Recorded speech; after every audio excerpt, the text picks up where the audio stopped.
Adanya dialog di sebuah cerita tuh kadang nggak dominan ya. Setelah deskripsi panjang atau perkataan narator, biasanya baru tuh muncul sebuah dialog. Tapi di novelet ini, percakapan-percakapan intim karya Ivan Kelima, dialog tuh justru jadi titik tumpu cerita. Nggak ada deskripsi, nggak ada suara narator, nggak ada penggambaran batin.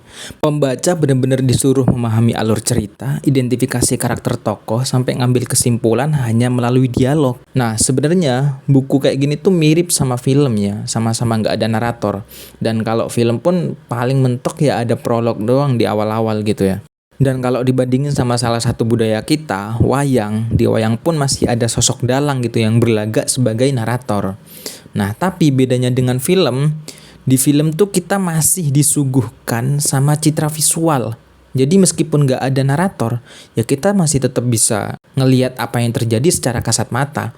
Tapi kalau di buku ini, nada bicara tokoh pun cuma bisa ditebak-tebak, apalagi ekspresi tokohnya gitu kan. Maka menurutku tantangan baca buku ini tuh adalah harus bener-bener jeli ya sama detail dialog. Meskipun bagiku ini sebuah tantangan, menurut sebagian pengulas tuh mereka justru menganggap ini sebagai kelemahan gitu.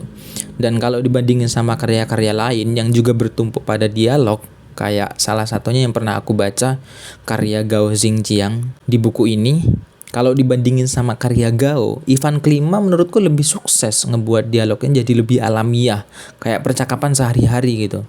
Jadi buku ini bercerita soal percintaan. Ada dua pasangan suami istri, satu di Wellington, Selandia Baru, satunya di Praha, Ceko. Nah, si pria ini yang berasal dari Selandia Baru namanya Bill, dan wanita yang di Ceko itu namanya Teresa. Jadi mereka ini menjalin hubungan gelap ya. Nah, si Bill tuh maksa banget datang ke Ceko buat nikahin Teresa. Katanya dia rela ninggalin istrinya di Selandia Baru demi Teresa.